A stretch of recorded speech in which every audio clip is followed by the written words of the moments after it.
They can't even get their facts straight, their own facts, when it comes to retirement planning. It drives me crazy. Give me the bat. Give me the bat, Marge. Give me the bat. Give me the bat. I don't mind if I do. Go crazy.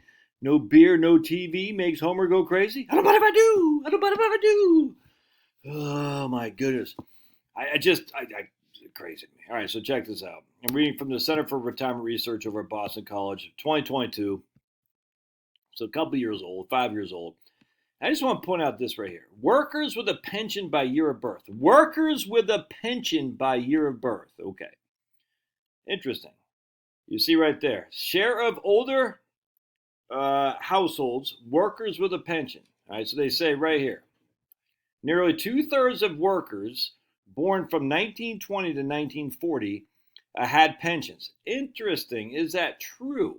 Is that true? Let's check this out. And Andy Biggs, right here, Andy Biggs on LinkedIn said, on LinkedIn, what is this, X, he says, it's interesting how the labeling on the graph changed. The original below showed the share of retiree households that received any pension income from a pension.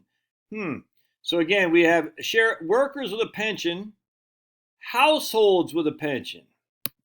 Now, I actually don't trust these guys' numbers to begin with. I've never been able to confirm that 2/3 of the population had actually receiving a pension income. I'm not going to say 2/3 of the population did not work in a place that offered a pension. I've never heard 2/3 of the population, the working population born in 1920 and 1940, was actually on the receiving end of a pension. I've never heard that.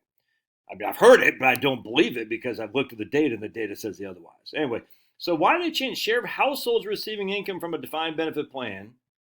Workers with a pension. Oh, but you know what a defined benefit plan consisted of as well?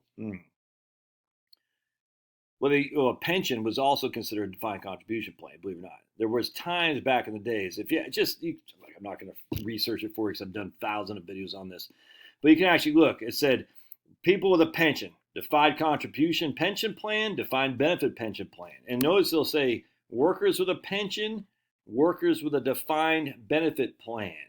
Isn't that interesting? Because there are a difference between a defined contribution 401k and a defined benefit. And if you actually look at the ERISA not ERISA, it was the what set of the place in ERISA from the Senate. What the hell was it? There's a Senate subcommittee meeting in like 1971 or something like that. Don't quote me on that. Where they're saying, what the hell, man? All these people are being robbed of their pensions. And they went over it and they said, here's the workers with a pension. They separated workers with a defined contribution pension plan. They literally call it pension, workers with a defined benefit pension plan. So very interesting that they're not separating the name to two things here. But anyway, even Andy says.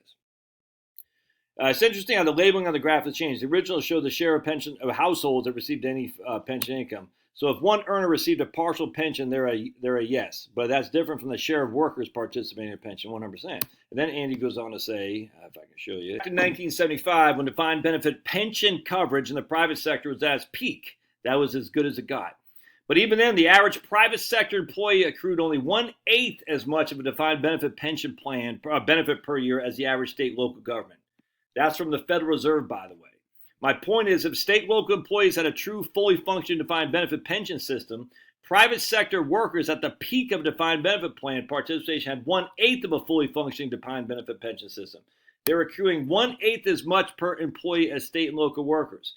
That's a better measure of how well defined benefit plans worked in the private sector than is measure whether a household received even $1 of benefits from a traditional pension. 100%. I don't believe that this number is correct because you're going to see anyway. They're going to say on a stupid article, source, Center for Retirement Research. Well, okay, what does that mean? They're going to say later on down here that they use the HRS stuff, Health Retirement Survey.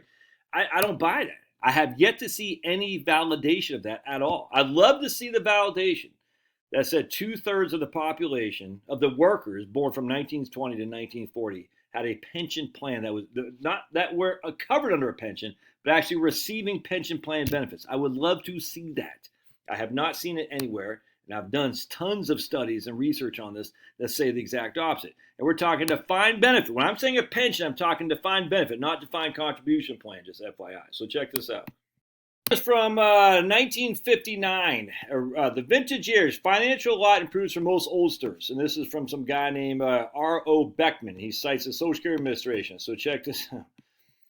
Income of elderly persons from sources other than Social Security and industrial pensions is steadily shrinking.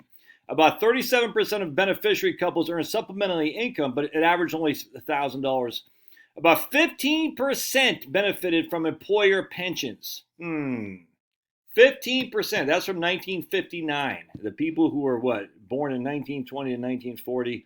You're going to, all right, so people born in 1920 are going to be 1980 when they retired. You're going to tell me 2/3 of them had, because look at this. You're going to tell me 2/3 of them had pensions? Come on, man.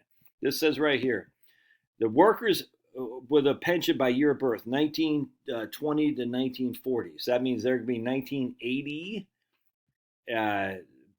So you got to be 60 years old to get the pension at least, if not 65. 1980, 85. You're going to say 2/3 of those people have pensions? When yet, just this is so freaking stupid. And yet right here, in 1959, 15% had pensions. Okay, so that's 15%. So it's going to jump up by 4 times that. And it's just, come on, it's so stupid. That you're going to tell me the number of people that retired in the 80s and 90s, 2/3 of them had pensions. Think how silly that is. I could find it, but I think I don't know where I saw that, but it's in the newspapers.com collection. But the guy was a railroad worker, and he said he was put in, I don't know, freaking $6 or 6% of his income. I think it was 6.25% of his income, and his railroad pension was gonna be like $150 a month. Where he knows somebody, his partner was putting in, or some guy he knew, the neighborhood or something like that, was putting in, I want to say like $2 or I can't remember, some significant less for Social Security. His Social Security was going to be more when he factored in the spousal benefit too. And that was from a long time ago. And again, you can say that's because Social Security is not actuarially safe. It's just not. And kind of like the federal and local government, municipality pensions are not actuarially stable. They're not either, 100%. Private businesses have to have actuarially sound pensions, though. The government can't. So when you start taking the government pensions away, in terms of not using those as part of the scenario about the number of people that pension, and just look at the private sector, you'll quickly see very, very few people actually retired with a pension, because the private sector pension had to be actuarially sound. It could not be a government sector pension, which they can just print money, tax people to death. They can't, right? The private sector pension must be fundamentally secure.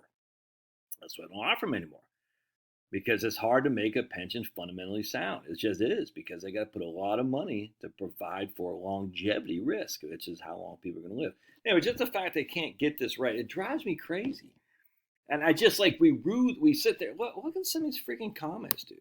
I just are you guys that right here? Readers pointed out the problems of the U.S. retirement system is that it increasingly relies on savings, leaving retirees to figure out how much to withdraw from their own portfolio each year. Oh no, we can't rely on people to figure it out for themselves. Ken Pediok, or whatever his name is, said the lack of reliability, says 401ks lack the reliability of pensions. I don't think Ken Pediok recognized the complete lack of reliability of pensions, which led us to the ERISA to begin with. Quoting a financial journal. So let's see, I don't know who this financial journalist is, but it's from the Washington Post. So it's probably, what's that chick's name who writes for the Post? Michelle Singletary. And I actually got no qualm with her. But the idea that forcing people of modest means depend on the stock market for income to pay bills after they stop working is madness. You don't have to depend on the stock market. That's the funny thing about your 401k. It's not, there's no law that says you must invest in stocks. Isn't that kind of weird?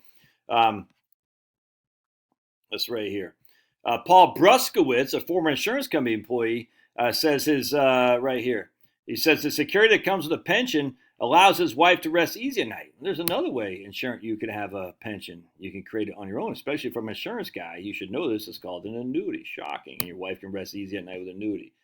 Let's take a look. And this is the thing with liberals, dude. Liberals hate Americans. They think we're dumb. They think we're uneducated hicks, and that they need to be in charge. This is the thing with any of these, Bostonites and stuff like that. These Brahmins of the Northeast and the upper echelon of academia. They're like, you guys are dumb. You need me to do it. So right here, they're going to say, unfortunately, not everyone is prepared as this other guy who says we're in good shape.